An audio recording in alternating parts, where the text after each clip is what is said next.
ఈరోజు భయం గుప్పెట్లో బతుకుతున్నారు చాలామంది.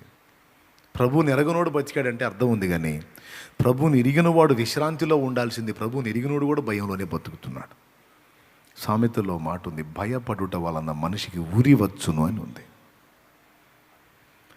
భయపడాల్సిన వాడికి ఒక్కడికి భయపడితే నువ్వు ఇక దేనికి భయపడాల్సిన అవసరం లేదు తమ్ముడు. భయపడాల్సినోడు, మనం భయపడాల్సినోడు ఒక్కడే. ఎవరో? మన సృష్టికర్త. ఆయన మాట మీరడం విషయంలో భయపడాలి, ఆయన ఆజ్ఞ తప్పిపోయే విషయంలో భయపడాలి, ఆయనకు నచ్చని పనులు చేయడానికి బరి తెగించేటప్పుడు భయపడాలి. ఆ విషయంలో మనం బ్యాలెన్స్ అయ్యామంటే ఇక ఎంతటి దానికైనా నువ్వు భయపడాల్సిన అవసరం లేదు. నీకు రివర్స్లో ఉన్నాయన్నీ నీకు అనుకూలంగా మార్చే పని అయింది. ఆయన మారు మనసు పొందు అన్న విషయాల్లో నువ్వు మారు మనసు పొందాలి.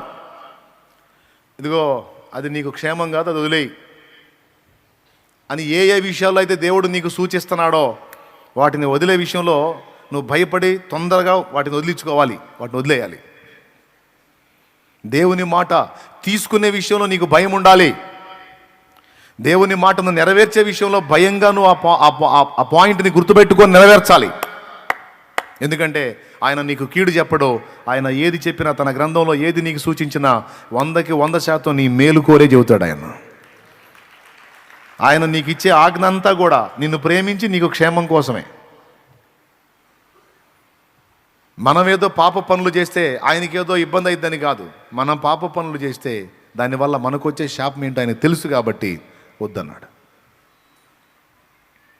గనుక అదొక్కటి బ్యాలెన్స్ చూసుకుంటే ఇక దేన్ని లెక్క చేయాల్సిన అవసరం లేదు.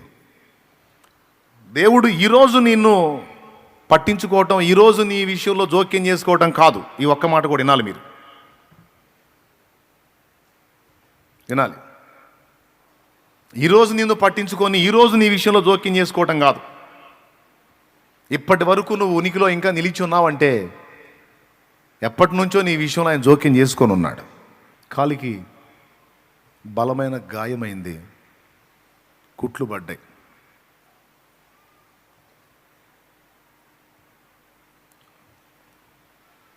ఓ పెద్ద ఆయనకి ఆసుపత్రికి వెళ్ళాడు. వినండి, ఆసుపత్రికి వెళ్ళాడు. డాక్టర్ గారు కుట్లేసి, ఫలానా రోజు రండి, కుట్లు ఓపెన్ చేస్తాను అన్నాడు. ఆ రోజు రానే వచ్చింది. వెళ్ళాడు ఈ పెద్ద ఆయన. కుట్లు ఓపెన్ చేస్తాను సార్, ఉండండి అన్నాడు డాక్టర్ గారు. చూస్తున్నాడు. ఈలోపు వేరే పేషెంట్లు వస్తే వాళ్ళతో మాట్లాడుతున్నాడు. ఈయన తడవకోసారి వాచ్కి వెళ్ళి చూస్తా, అది ప్రొద్దుటి సమయం.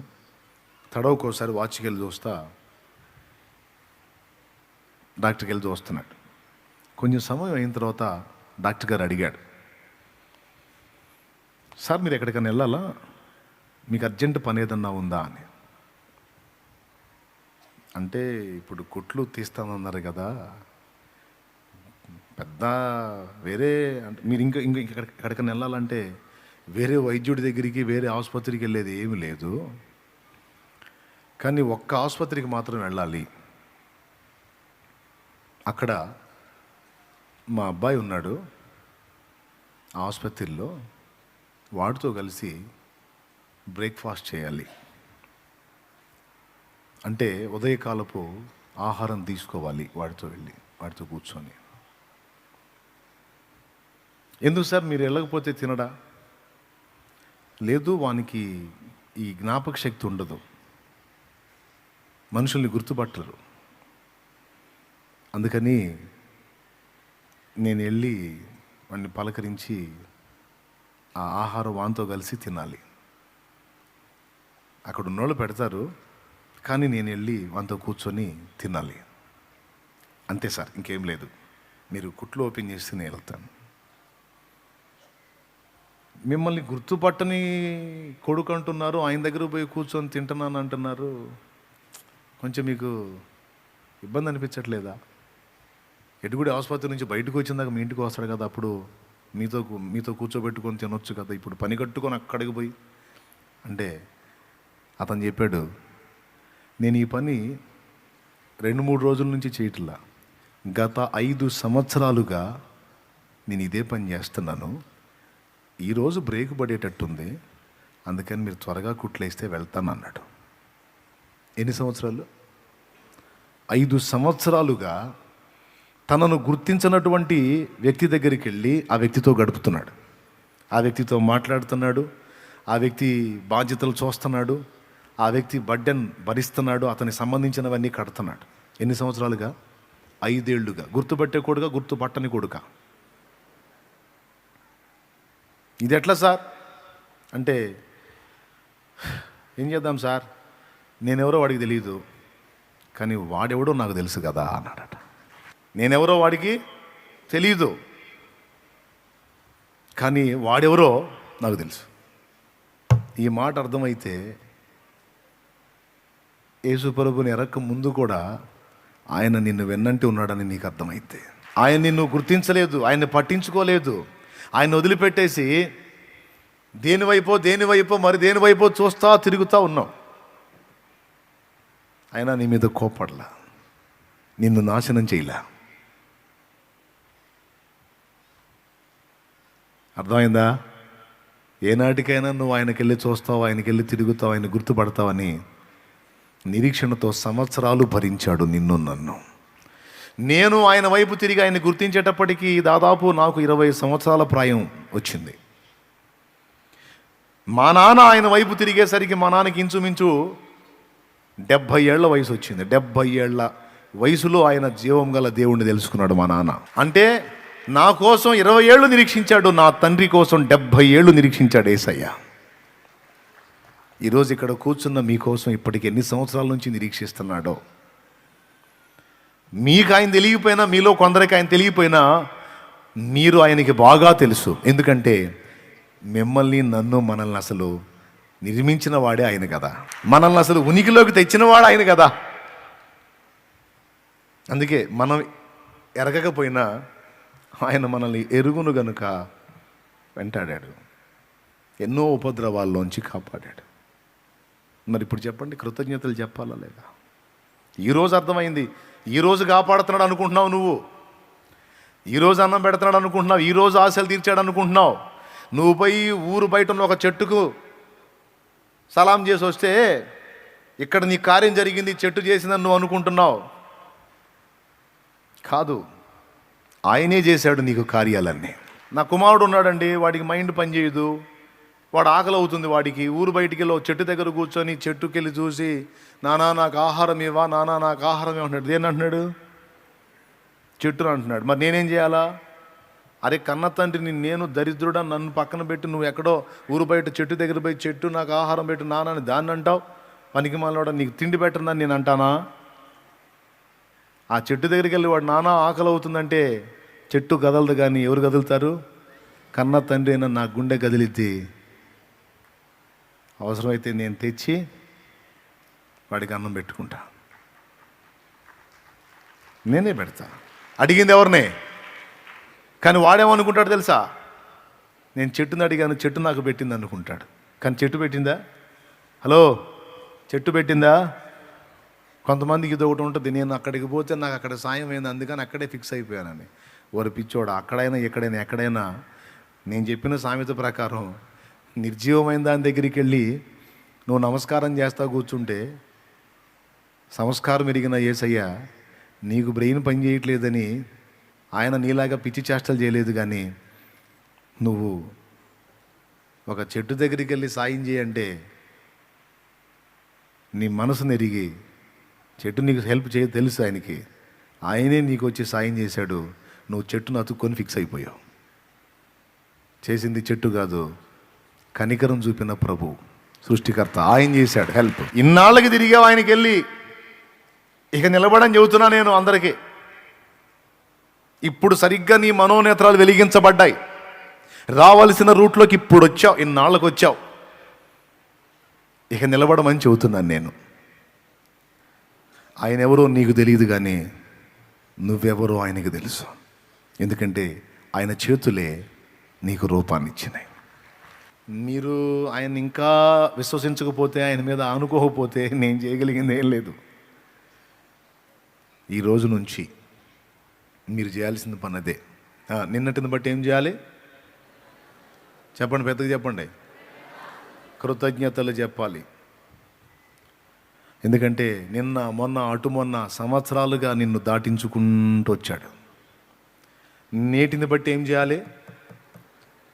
నేడు అనే దాన్ని అర్థవంతంగా ఖర్చు చేయాలి. కొడుకుని తీసుకొని మార్కెట్కి వెళ్ళిందట తల్లి. వాడికి 10 రూపాయలు నోటు ఇచ్చింది. నాన్న ఏదన్నా కొనుక్కొని తినరా, నేను వస్తాను లోపల షాపింగ్ చేయడానికి వెళ్ళి 1 గంట సేపు తర్వాత వచ్చింది. అన్నీ కొనుక్కొని సామాన్ అన్నీ వేసుకొని బయటికి. వాడు ఆ 10 రూపాయల నోటు తీసుకొని తిరుగుతూనే ఉన్నాడు కొట్ల దగ్గర. 10 రూపాయల నోటు తీసుకో. ఎరా ఏం కొనలేదా? ఓరిపిచ్చోడా, 10 రూపాయలు ఇస్తే ఖర్చు చేయడం చేతగాలేదు నీకు. నేను 10,000 పెట్టి సరుకులు కొన్నాను. నేను 10,000 పెట్టి కొన్నాను. 10,000 పెట్టి కొన్నాను. 10 రూపాయలు ఇస్తే దాన్ని కొనుక్కోలేకపోయావేంటి? అప్పుడు వాడు చెప్పాడు, మమ్మీ నీకు డాడీ 1,00,000 రూపాయలు ఇచ్చాడు, అందులో 10,000 పెట్టా, ఇంకా 90,000 ఉంటుంది నీ దగ్గర. నాకు నువ్వు ఇచ్చిందే 10. నాకు నువ్వు ఇచ్చిందే 10. మళ్ళీ ఇంకొక 10 నాకు ఇస్తావా? ఇవ్వవు. ఈ రోజుకి ఇచ్చింది ఈ 10. కాబట్టి నాకు ఉన్నదే ఈ 10. కాబట్టి దీన్ని నేను అర్థవంతంగా ఖర్చు చేయడానికి వెతుకుతున్నాను మమ్మీ అన్నాడట. జస్ట్ మీకు కొంచెం అవగాహన కోసం చెప్తున్నా. అంటే నీకు దేవుడు ఇచ్చింది ఈ భూమి మీద ఒక పెద్ద జీవితం కాదు తమ్ముడు. 1,000 ఏళ్ల జీవితం ఇలా. అది మేతుషాల ఆదాం వాళ్ళకి ఇచ్చాడు. మేతుషాల 969 సంవత్సరాలు బతికాడు. ఆదాము 930 పైచులకు బతికాడు. మనకంత లైఫ్ ఇలా. వాళ్ళకి 900 950 ఇస్తే మనకి 90 సంవత్సరాలు కూడా ఇలా. అర్థమైందా? ఆ 90 ఏళ్ళు కూడా అడిగైతే ఆడబోతామో అనుమానం. స్తోత్రం. అయిపోయి లైవ్ అంటే టోటల్గా రాకడ దగ్గరికి వస్తుంది. అన్నిటి ముగింపు జరగబోతుంది. కథ క్లైమాక్స్కి వచ్చింది. అది విషయం. కాబట్టి ఉన్న లైఫ్ చిన్నది. ఆ చిన్నది కూడా నీటి మీద బుడగలాగా ఎప్పుడు పుట్టుకుమంటదో తెలియదు. ఈ నడుస్తున్న ఈ సంవత్సరంలో ఎవరు ముగింపు తీసుకుంటారో, ఎవరు ఇంకా కొన్ని సంవత్సరాలు చూస్తారో తెలియదు. గ్యారెంటీ ఏమైనా తెస్తారా? నో. కాబట్టి రేపటిని గురించిన భరోసాలు, రేపటిని గురించినటువంటి హడావుళ్ళు, ఏదో ఆశలు వద్దు. ఏ నాటికి ఆ నాటికి చాలని. రేపు ఉంటే రేపు దేవుడు చూసుకుంటాడు. ఈ రోజును అర్థవంతంగా ఖర్చు పెట్టండి, కొంచెం తెలివి తెచ్చుకోండి అని చెప్పి మళ్ళొక్కసారి రెట్టిస్తున్నా. తెలివైన వాళ్ళు కాస్త చదువుకున్న వాళ్ళే కాదు, చదువు లేని వాళ్ళకు కూడా కొంతమంది తెలివితేటలు ఉంటాయి, కాస్త విషయాన్ని గ్రహించే శక్తి ఉంటుంది. అలాంటి వాళ్ళు కూడా తీసుకుంటారని చెప్తున్నాను నేను. ఇక సోదరుల సంగతి నాకు తెలియదు. మీ జీవితాలని అర్థవంతంగా ఖర్చు పెట్టండి. నిన్నటిని బట్టి దేవునికి స్తుతి చెప్పండి, కృతజ్ఞతలు చెప్పండి. ఈరోజు దేవుడు నీకు ఇస్తే ఈ రోజుని ఎలా దేవుని కొరకు వాడాలో, బాధ్యతలు ఎలా నెరవేర్చాలో దృష్టి పెట్టండి. ఇక రేపటి సంగతి ఏంటంటే, రేపు నా ప్రభువు ఉన్నాడుగా, రేపటి సంగతి ఆయన చూసుకుంటాడు. నిన్నటికున్న దేవుడు, ఈరోజుకున్న దేవుడు రేపటికి కూడా ఉంటాడు. కాబట్టి ఇక రేపటిని గురించి నేను గాబరా పడను. రేపటి సంగతిని ఆయనే చూసుకుంటాడు. నిరీక్షణ ఉంచుతా, విశ్వాసం ఉంచుతా. నిజంగా అలా నువ్వు భరోసా ఉంచావనుకో, దేవుడు ఫుల్ హ్యాపీ. జోక్ కాదు. నువ్వు నిజంగా అలా భరోసా ఉంచితే ఆయన మీద చాలా సంతోషపడతాడు. ఇదే కదా నేను చెప్తుంది నీకు అంటాడు. ఇలా ఉండాలి, నువ్వు ప్రశాంతంగా ఉండాలి, నువ్వు హ్యాపీగా ఉండాలి, నువ్వు సంతోషంగా ఉండాలి. నేను నీలో అదే చూడాలి. నువ్వు అలజడిలో ఉంటే, నువ్వు కలవరంలో ఉంటే, నువ్వు భయంలో ఉంటే బాధపడతాడు. ఎందుకంటే నువ్వు ఆయన్ని అవమానపరిచినట్టు. నీకు తెలియకుండానే నువ్వు టెన్షన్ పడి, భయపడి, ఒత్తిడికి గురై నువ్వు ఆయన్ని నమ్మట్లేదు అని రుజువు చేస్తుంటావు. నువ్వు భయపడ్డ ప్రతిసారి, టెన్షన్ అయిన ప్రతిసారి, ఒత్తిడికి గురైన ప్రతిసారి, ఆందోళన పడిన ప్రతిసారి విశ్వాస విషయంలో బలహీనుడు అని, బలహీనురాలు అని నువ్వు రుజువు చూపించి దేవుణ్ణి బాధ పెడుతున్నావు. నేను దేవుణ్ణి అట్లా బాధ పెడుతున్నాను. మనం అలా ఉండొద్దు అంటున్నాడు దేవుడు. అలజడొద్దు, కలవరం వద్దు, భయం వద్దు, నిబ్బరము కలిగి ధైర్యంగా ఉండు. రేపటికి నేనున్నాను. వ్యాధైనా, బాధైనా, బలహీనతైనా, కంపెనీ జబ్బు అయినా, చేతికి అందని డబ్బు అయినా, ఏదైనా దేవుడేం కోరుతున్నాడు? అసలు ఇంతసేటు మొత్తుకొని ఒక్కడన్నా చెబుతాడండి మనకి మనుషుల్లో? ఎందుకుంటే టెన్షన్? నేనున్నా కదా, ఒక మాట అంటారు, తీరా మూమెంట్లో అడ్రస్ కూడా దొరకరు. స్తోత్రం. కానీ యేసయ్య అలా వంచిస్తాడా? నో. విశ్వసించిన వాడు సమస్తం పొందుతాడని మాట ఇచ్చాడు. నిజంగా ఎంతోమంది జీవితాల్లో ఆ కార్యాలు. ఎందుకంటే మనం ఆయన సరిగా ఎరగకపోయినా ఆయన మనల్ని బాగుగా ఎరుగును. ఆమేన్. మరి ఏం నిర్ణయించుకున్నారు? దేవుని చేతికి జీవితాన్ని అప్పగించి భరోసా ఉంచి విశ్రాంతిలో ఉండాలనుకుంటున్నారా? ఇంకా మీ బరువులు మీ నెత్తినే పెట్టుకొని భయం గుప్పెట్లో బతకాలనుకుంటున్నారా? మనుషులు నిన్ను పక్కన పెట్టిన ఆయన నిన్ను పక్కన పెట్టాడు. మనుషులు నిన్ను విసర్జించినా ఆయన విసర్జించడు. మనుషులు నిన్ను మోసగించిన ఆయన మోసగించడు. నువ్వు మనుషుల్ని కాదు, మనుషుల్ని సృష్టించిన సృష్టికర్త అయిన ప్రభువుని నమ్ము. ఆయన మీద ఆధారపడు. ఇక నుంచి నీ జీవితాన్ని ఆయన చేతికి అప్పచెప్పు. చేసిన పాపాలు చాలు, బతికిన రోత బతుకు చాలు. కనీసం ఇక నుంచి అయినా ఆ దరిద్ర బతుకు వదిలేసి క్రొత్త జీవితాన్ని మొదలుపెట్టు. బాగుపడతావు, మనశ్శాంతి పొందుతావు. ఆశీర్వాదకరమైన సంవత్సరాలు ఇక చూడబోతున్నావు నువ్వు. ఆశీర్వాదకరమైన సంవత్సరాలు చూడబోతున్నావు. నీ జీవితాన్ని సరిదిద్దుకొని నూతనపరుచుకొని ఒక క్రొత్త ప్రారంభాన్ని మొదలు పెట్టడానికి దేవుడు నీకు అద్భుతంగా అవకాశం ఇచ్చాడు. ఇక్కడ విశ్వాసులైన వాళ్ళు కూడా కలవరపడొద్దు, భయంలో బ్రతకొద్దు. నువ్వు భయపడిన ప్రతిసారి, కలవరపడిన ప్రతిసారి దేవుడిని అవమానపరుస్తున్నావు. నువ్వు కృంగిపోయిన ప్రతిసారి, కలత చెందిన ప్రతిసారి ప్రభువుని బాధ పెడుతున్నావు. ఆ పరిస్థితిలోకి రావద్దు. నీకు దేవుడు ఉన్నాడు, యేసయ్య ఉన్నాడు. నిన్ను ప్రేమించి నీ కోసం ప్రాణం పెట్టిన ప్రేమామూర్తి ఉన్నాడు నీకు. నువ్వు దిక్కులేని వ్యక్తివి కాదు, నువ్వు గతి లేని వ్యక్తివి కాదు. నువ్వు యేసయ్య బిడ్డవి, ఆయన కుమారుడివి, ఆయన కుమార్తెవి. జీవం గల తండ్రికి కుమారుడివి, కుమార్తెవి నువ్వు. ఒట్టి మాటలు కాదు, నేను పరిశుద్ధ గ్రంథంలో ఉన్న సత్యం చెప్తున్నాను. నేను దేవుని వాక్యం ఏం చెప్పింది అది చెప్తున్నాను నేను.